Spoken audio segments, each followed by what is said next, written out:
Hello and everyone. आज चाहिँ मेरो चेस्टको वर्कआउट अनि दिन प्रतिदिन बडीमा एउटा नयाँ चेन्जिङ आइरहेको छ।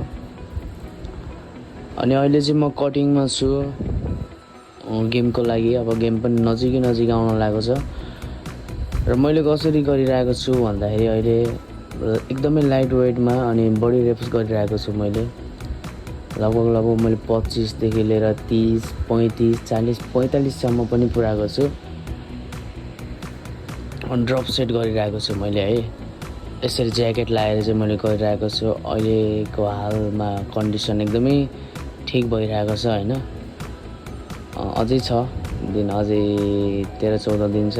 मलाई लाग्छ अझै झन् बेटर हुन्छ अझै त्यति दिनसम्म।